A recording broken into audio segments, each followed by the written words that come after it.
불교를 바로 보면 삶이 바로 보입니다. 안녕하세요. 불바보TV의 시민아입니다. 불교 용어 바로 알기. 오늘은 예고해드린 바와 같이 12연기에 대해 살펴보려고 합니다. 저희는 몇 회에 걸쳐서 반야심경에 나오는 경문들을 토파오고 있는데요.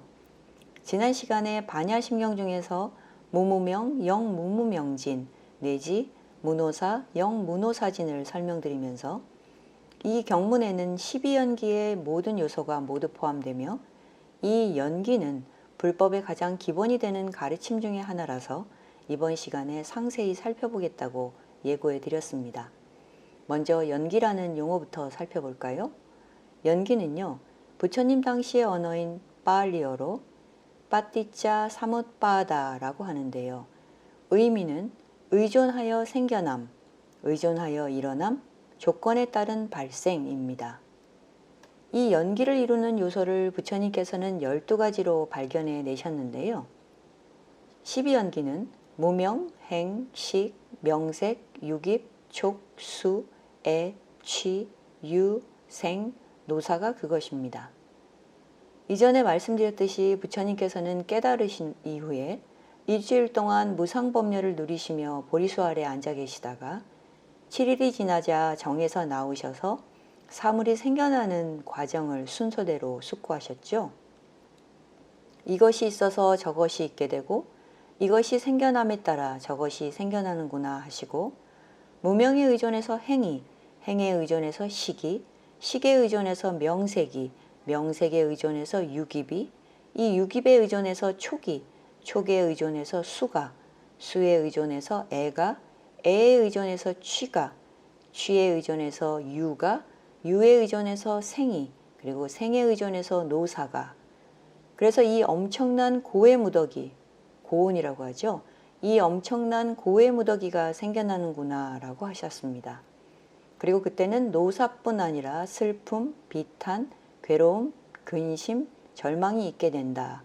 이렇듯 고의 무더기가 생겨난다 라고 하셨습니다. 이것이 12연기의 순관이죠. 순서대로 보는 것이요.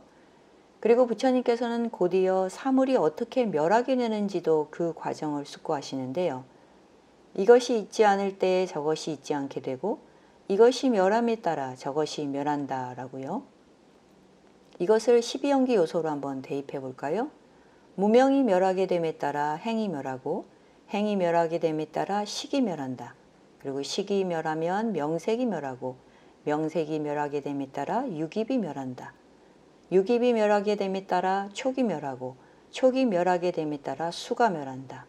그리고 수가 멸하게 됨에 따라 애가 멸하고 애가 멸하게 됨에 따라 취가 멸한다. 취가 멸하게 됨에 따라 유가 멸하고 유가 멸하게 됨에 따라 생이 멸한다. 생이 멸하게 됨에 따라 노사, 슬픔, 비탄, 괴로움, 근심, 절망이 멸한다. 이리하여 이 모든 고의 무더기가 멸한다 라고 하시지요. 이것이 12연기의 역관, 거꾸로 보는 관입니다. 그리고 마지막으로 부처님께서는 사물이 일어남과 사라짐에 관해서 숙고하신 결과 연기관 혹은 연기법을 이루게 되시죠. 이것이 있어서 저것이 있게 된다. 이것이 생겨남에 따라 저것이 생겨난다.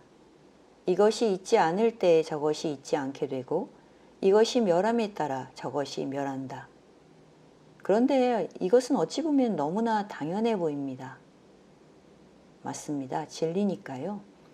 연기는요, 부처님이 창조하신 것이 아닌 보편적인 진리로서 부처님께서 숙고를 통해 발견해 내시고 이를 12가지 요소로 이루어진 연기로 이해하심으로써 생의 수수께끼를 풀고 고통의 소멸에 이르는 길을 제시해 주신 겁니다. 이것이 바로 12연기이지요. 부처님께서 발견해 내신 연기의 12가지 요소 12연기를 순서대로 살펴보겠습니다. 먼저 첫 번째로 무명입니다. 무명은 빨리어로 아위자라고 하고요. 의미는 밟지 못함, 즉 지혜, 지혜를 명이라고 하는데 그 지혜가 없음입니다. 경에서는 괴로움에 대한 무지, 괴로움의 원인에 대한 무지, 괴로움의 소멸에 대한 무지, 그리고 괴로움의 소멸로 인도하는 도의 실천에 대한 무지, 즉 고짐멸도 사성제에 대한 무지를 의미한다고 나와 있습니다. 윤회의 근본 오염원이 바로 이 무명이며 이 무명은 미래의 결과를 생산하는 힘이 되는 행, 즉 업의 조건이 됩니다. 다음 행은요, 파알리어로 쌍카라라고 하는데 의미는 의도적 행위, 의도적 형성작용, 업입니다. 선하거나 불선한 행위 일체, 그 중에서도 어떤 결과를 가져오게 될 모든 신체적, 언어적, 심적 행위들을 의미하는데요. 신구의 삼업을 떠올리시면 이해가 쉽습니다. 이 행은 과거에 행한 선악의 모든 행위로 미래의 결과, 즉 과보를 낳는 힘을 가지죠. 그런데 12연기에서의 행은 전생에 임종을 맞은 중생의 마지막 과정, 보통 속행이라고 하는데요. 이 마지막 과정에서 나타났던 특히 강한 하나의 의도적 행위가 그 업이 있기에 적합한 세상에서 재생 연결식으로 일어난다고 봅니다. 다음 식은요, 파알리어로 윈냐냐라고 하고 의미는 대상을 구분하여 아는 마음작용인데요. 12연기 구조에서 나타나는 식은 과보로 나타난 마음으로 모태에 드는 순간에 명색의 조건이 되는 재생 연결식을 의미합니다. 이번 생의 첫 마음, 곧 한 생의 최초의 마음이죠. 이 재생 연결식과 전생의 선, 악업에 의해 명색, 즉 다음으로 이어지는 명색, 정신과 물질이 생깁니다. 다음 명색인데요. 명색은 나마루빠라고 하고요. 명은 온갖 정신적 요소 또는 정신적 사물을 가리키고 색은 온갖 물질적 요소 또는 물질적 사물을 가리킵니다. 여기서는 식에 의한 모태에서의 정신, 물질의 출현과 증장 현상을 나타내는데요. 오온 가운데 물질은 색이고요. 정신은 수상행식이죠. 물질은 보통 지수화풍의 4대의 집적이라고 보지만 좁은 의미로는 몸을 가리킵니다. 12연기 구조에서 명색은 모태에서의 오온 형성과 태어난 뒤의 몸과 마음 모두를 의미하는데요. 이 명색은 육입이 일어나게 하는 조건이 됩니다. 다음 육입은요. 사실 육입은 좀 구역이에요. 그리고 최근에는 육처라고 하는데요. 사드 아야타나라고 하고 6가지 감각의 토대가 의미입니다. 내부의 감각 장소, 즉 안근, 이근, 비근, 설근, 신근, 의근의 6가지 감각의 토대지요.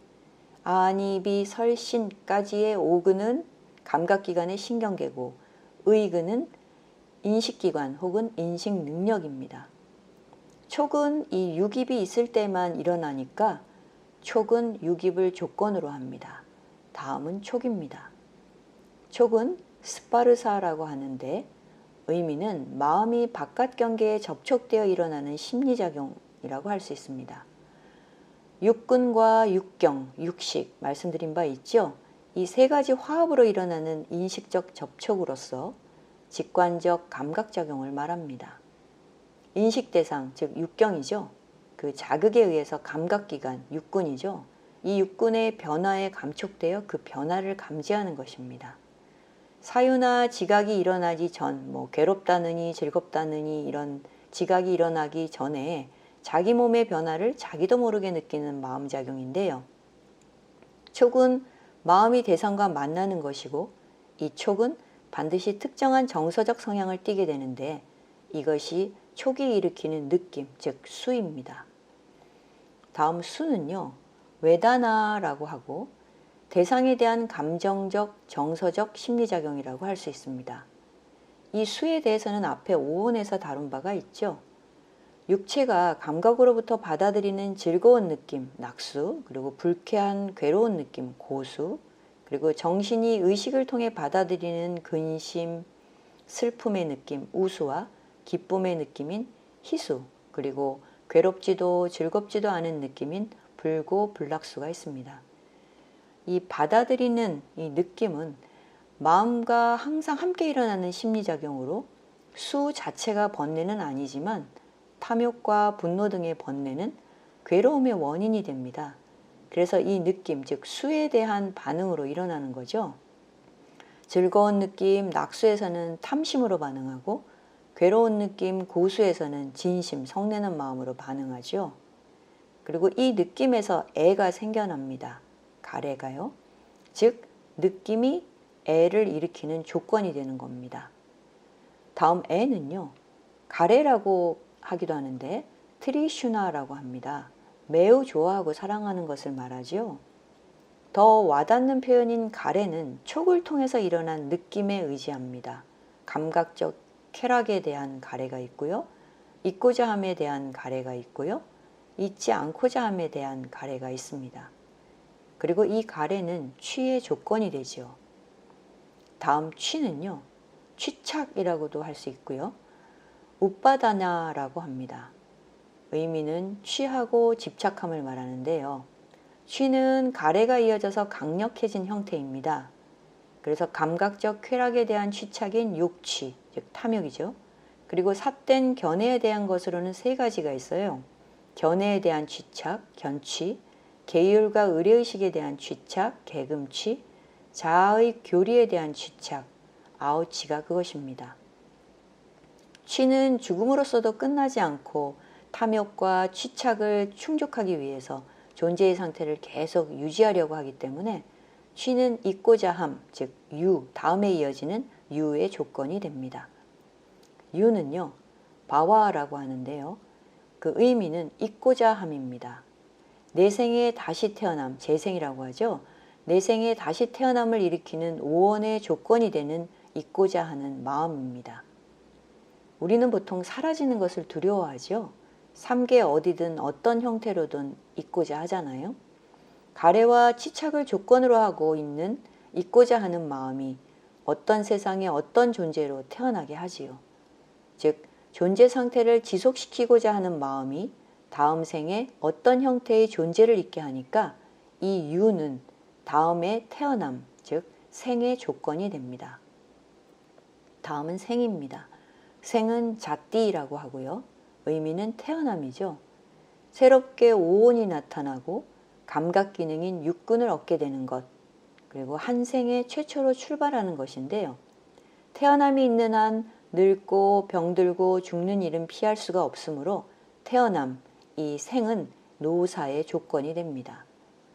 마지막으로 노사인데요. 노사는 자라 마라나라고 해서 의미는 늙고 죽음입니다. 노쇠함과 수명의 감소, 감각 기능이 쇠퇴하는 늙음과 존재의 사라짐, 오온의 부서짐, 생명 기능이 끊어지는 죽음을 이릅니다. 무명에서 노사까지 부처님께서는 이 12가지 요소의 연기를 통해서 사물의 발생과 소멸, 더 나아가서 괴로움의 발생과 소멸의 길까지도 알려주고 계시는데요. 부처님께서는 제법과 오온은 조건 지어진 것으로 실체가 없다. 조건 지어진 것은 모두가 공성임을 알려주고 계십니다. 최초의 원인은 없다. 단지 조건 지어짐이 있을 뿐이다. 우주에 존재하는 것 중에서 원인 없고 조건 지어지지 않은 것은 어떤 것도 없지요. 모든 형성된 것인 재행은 어느 것이나 예외 없이 주어진 조건이나 원인들에 의해서 생겨나서 현존하다가 사라집니다. 존재를 형성하는 모든 요소를 놓아버리고 오온을 구성하는 조건의 메인 현상을 떠나 모든 연기관계로부터도 자유로운 상태가 바로 우리가 추구하는 해탈 열반이죠. 반야심경에서 말하는 12연기를 이해하시는 데 도움되셨기를 바라며 다음 시간에는 이 12연기를 사성제, 즉 고집멸도의 입장에서 밝힌 경문인 무고집멸도에 대해 이어가겠습니다. 시청해 주셔서 감사합니다.